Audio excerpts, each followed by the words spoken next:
All right, good afternoon, Brutal Planet listeners. It's Joey here again.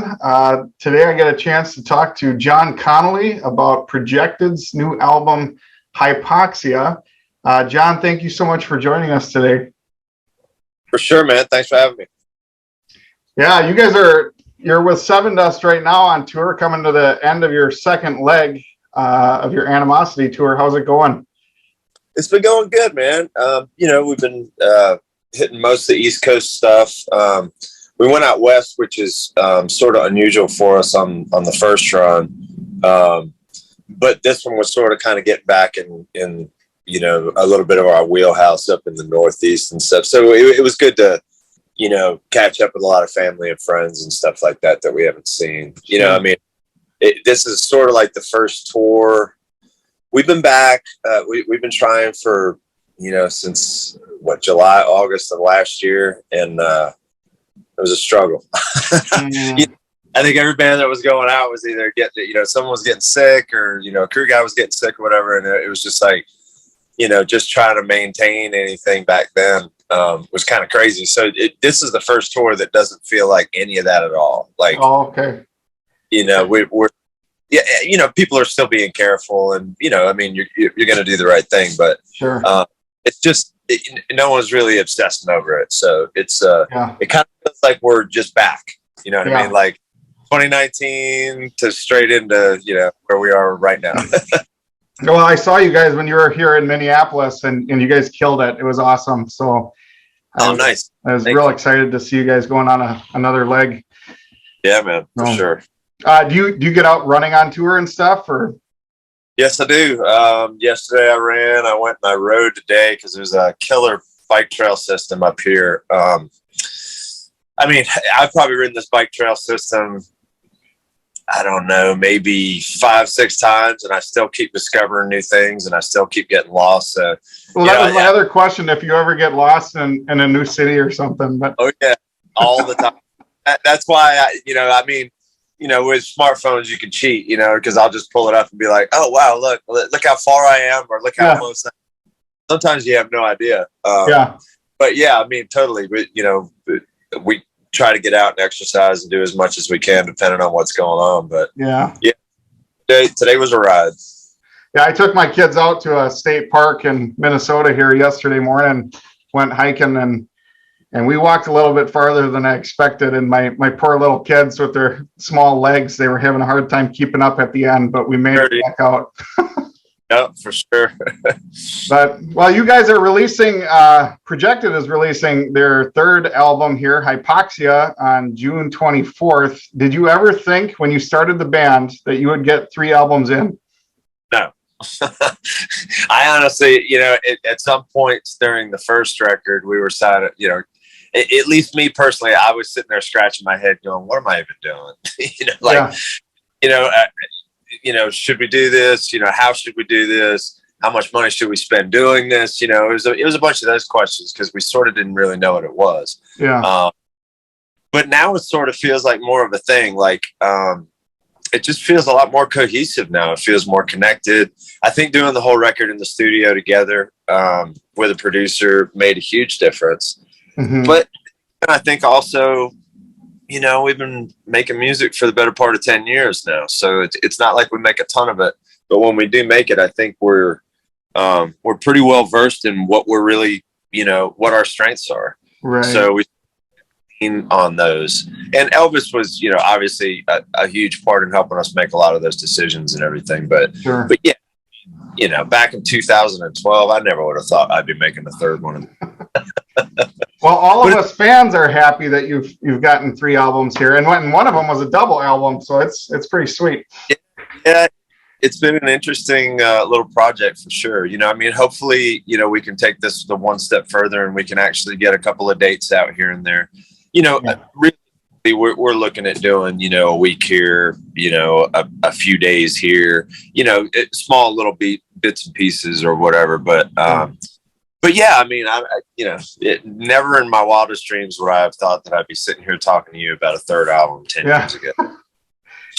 That's pretty sweet. So you've been with Seven Dust for over 2 decades, guitar, backing vocals, and now 10 years with Projected being the lead singer. How comfortable are you now being in the lead singer role?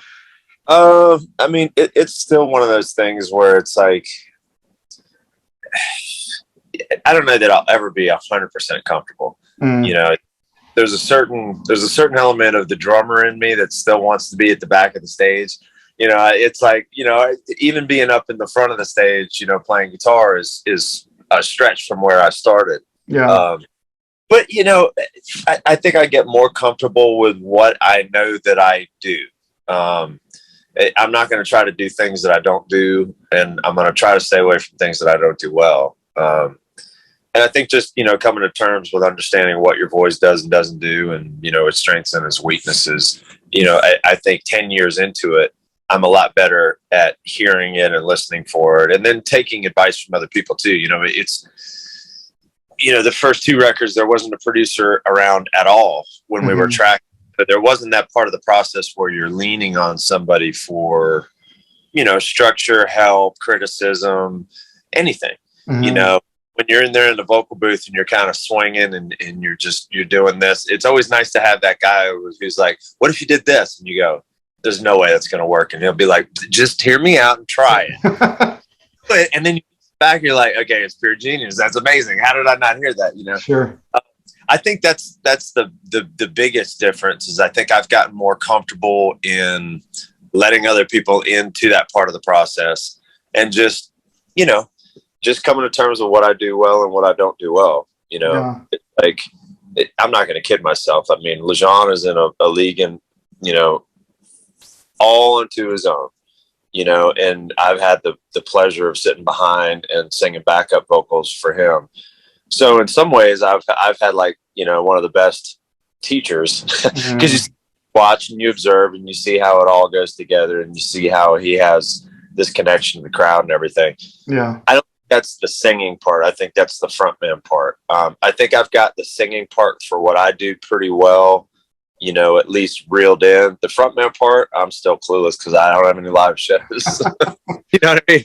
So one of these days, hopefully I'll get a chance to actually explore that. But yeah, I mean, it's not an easy thing to get up there and have to be the guy, you know, who's going to connect with the crowd and then deliver the performance and then, you know, be the ringleader and pull it all together. You know, I'm taking these baby steps into that role, but I'm nowhere comfortable yet. Yeah.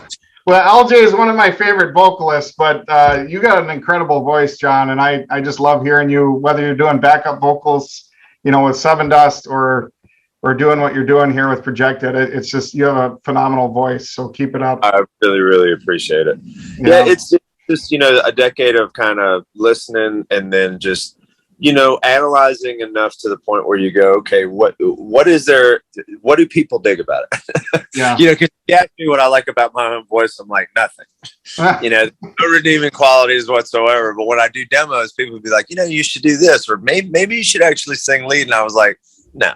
I was like, you know, I'm just, you know, songwriting here. This is all it is. So, yeah, for me to be 10 years further down that road of, okay, if in theory we were to actually jam and I would actually have to sing lead, what would I do? Yeah. So you mentioned songwriting, this being your third album and everything too. Are you writing more with the other guys, or are you primarily writing most of it yourself yet? Pretty much both. It's the weirdest world because I think some of the demos are more complete. Well, they're definitely more listenable than they used to be. I mean, I've gotten a little bit better at actually putting together the presentation and then the structure, and then, you know, actually diving and you know, getting involved in some of the programming stuff and things, you know, those elements and stuff. So, sure. But the thing is like they're hearing more finished, and you know, finished is a loose term. When I say finished, what I mean is you can listen to a 4-minute demo and you go, okay, there's the chorus again. Yeah. You know what I mean? It's not like dialed in. It's not like super, like, you know, the album presentation is basically just the you know, the nuts and bolts, the basics, a verse, a bridge, a chorus, you know, some kind of a middle eight or a bridge, and then, you know, an outro or whatever. Yeah. Super simple, but you can actually kind of, you know, listen through and it's organized. I mean, years ago, I don't know how these guys listened through those demos. I mean, because I listened back to it and I'm like, you can't even tell what's going on. It was just terrible. It was like, okay, I mean, of course it's going to sound better than that. Yeah. You know, now it's at least to the point where you listen to the demo, you go, okay, sonically, you're like, okay, this is happening. It's got a vibe about it. But the thing is they get that version of it a lot sooner than they did last time. So they have more time to spend, because everything is subjective. Mm-hmm. If in this band, if there's a drum part that's on the demo, it's just a placeholder. That's all it is. It's just, it's just holding the spot until Flip gets in there and goes, well, what if we did this?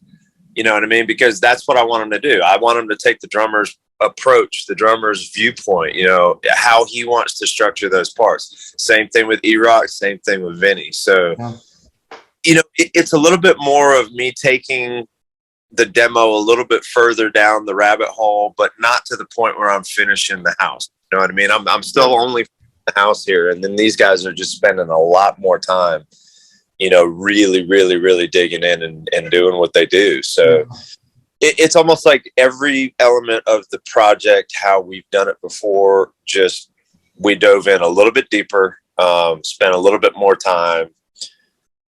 And, when you have a neutral set of ears and eyes, someone who isn't attached to it. And I mean, Elvis is a phenomenal addition for sure, but just that being in that role. Sometimes it's tough when you listen to a demo that you made 6 months ago and still get excited about it today because you've heard it 162 times and you've been working on it. And then you play it like on the wrong day for one dude and he goes, it's kind of cool. And then walks off and you go, oh, and I got to take this arrow out of my back. What the hell's going on here? Yeah, that's rough. Oh my God. So I think as I get older, I don't get as attached to things as much as I used to.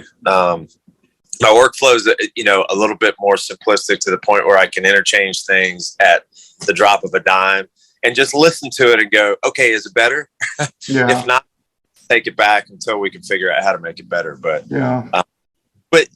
these guys are such great musicians in this band. It's like, everyone is just such a good, like they all have their own unique feel and vibe about it that it's like, sometimes the best thing to do is just get out of the way and let that happen. Yeah. Let that happen. Let them come through, and that's what I've always been focused on. And Elvis is, obviously really, really good at doing that as well. I mean, he's made a whole career of doing that. So yeah, I mean, it's fun to see these things go from point A to point B, but I don't know.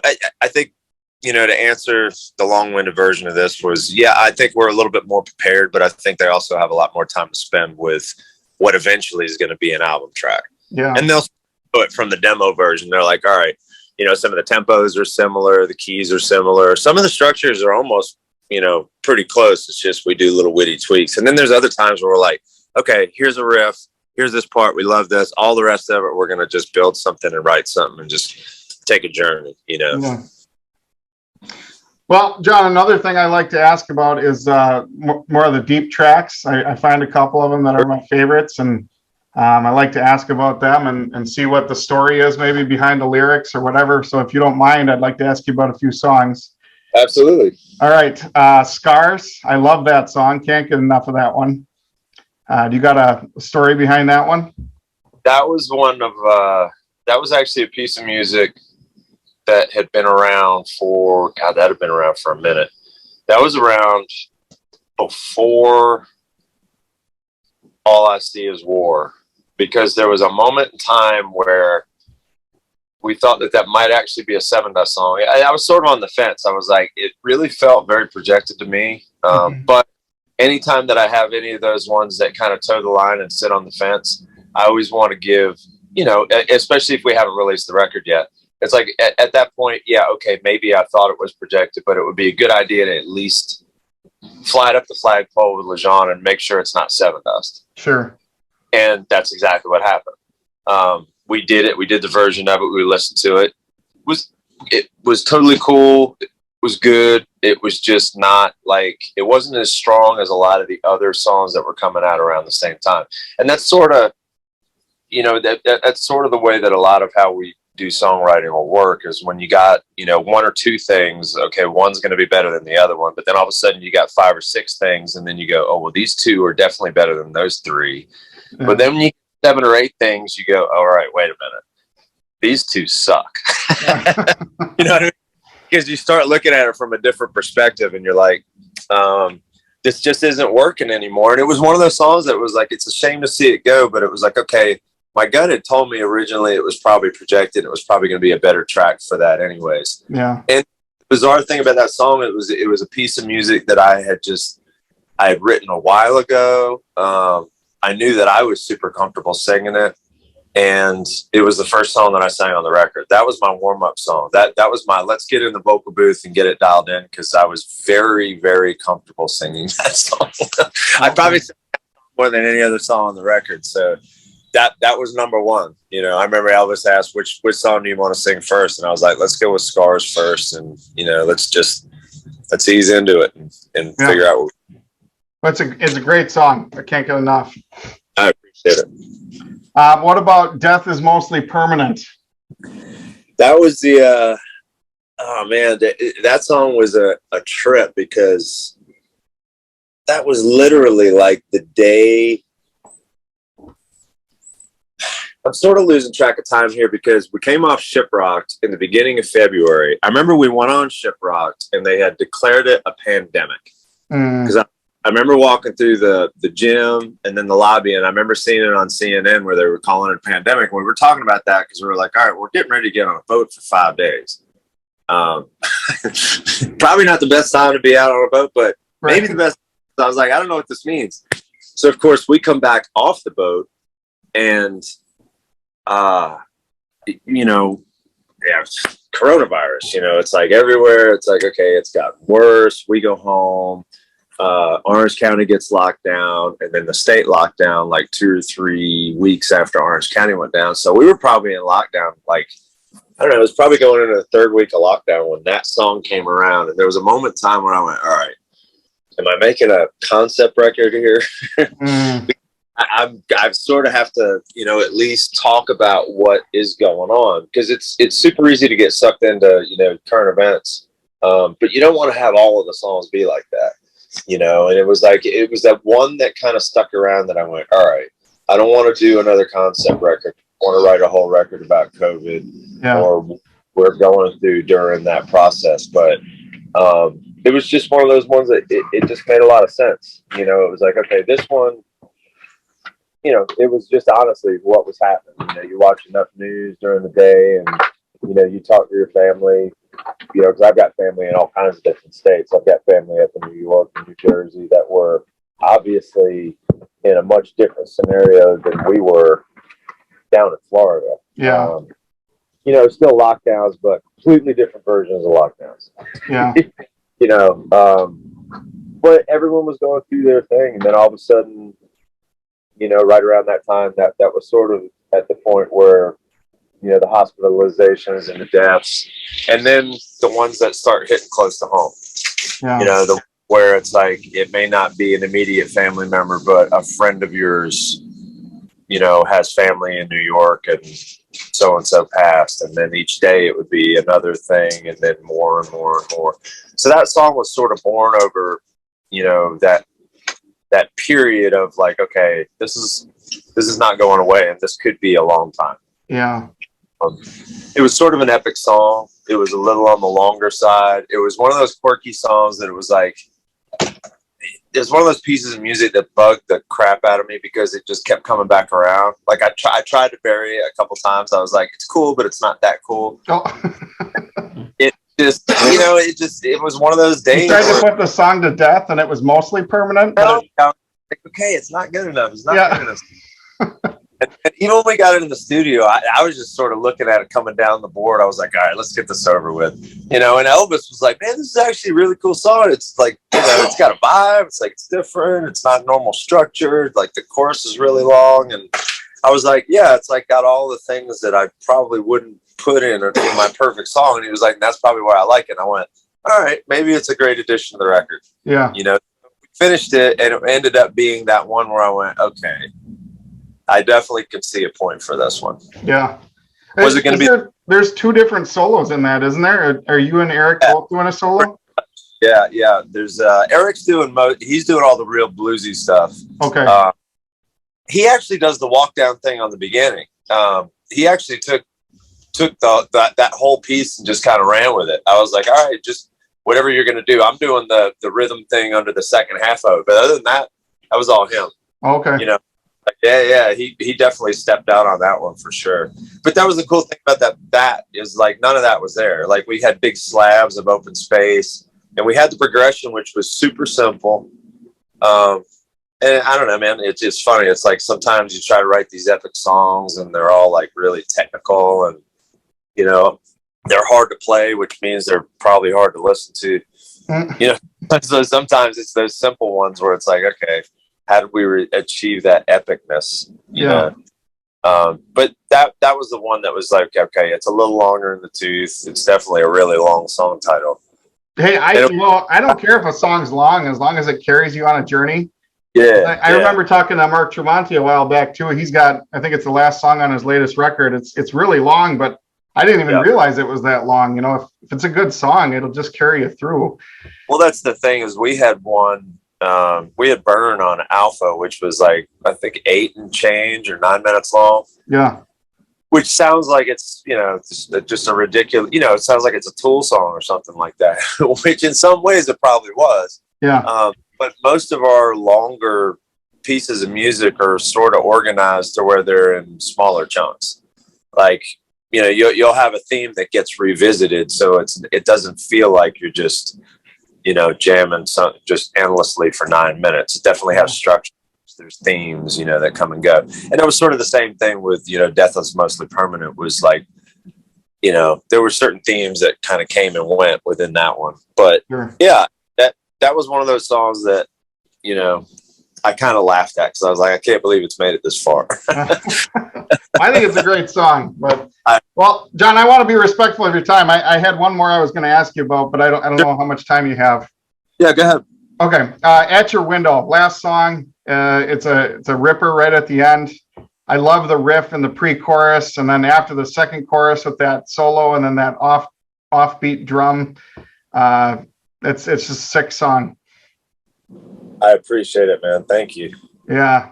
Is there a story behind that one?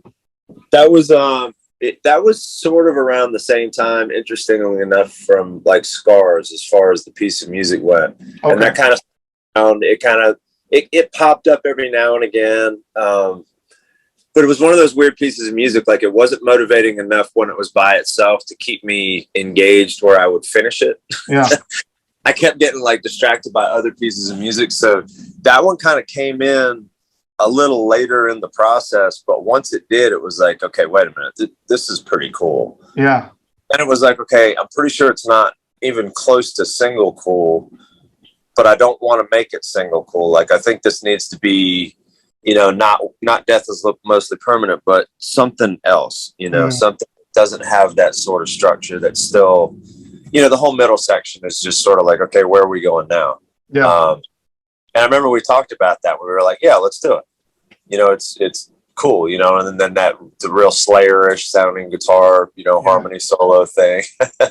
it was just sort of like, okay, this, you know, just ended up in a completely different spot. But yeah, it was definitely one of the older pieces of music too, right around the same time as Scars. Okay. Yeah, it's one of my favorite songs on the record. So it's nice. Great. I appreciate it. So I wanted to throw one pitch at you here before I let you go. And I'm sure you've gotten this quite a bit, but how about a Seven Dust, Alter Bridge, Tremonti projected tour? Sounds like I got a lot of work to do, but yeah, let's. I mean, I think we could probably pull it off, couldn't we? A lot of work to do, and Vinny would have a lot of work to do, and Flip would have a lot of.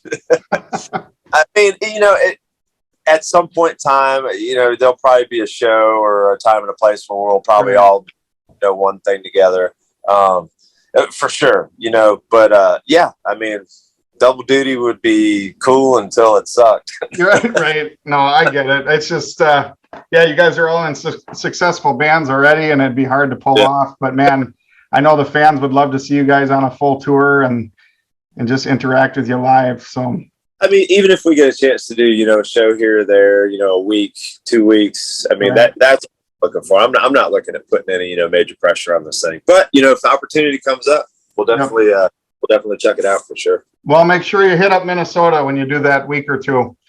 All right. We'll do, man. So any last comments for the listeners?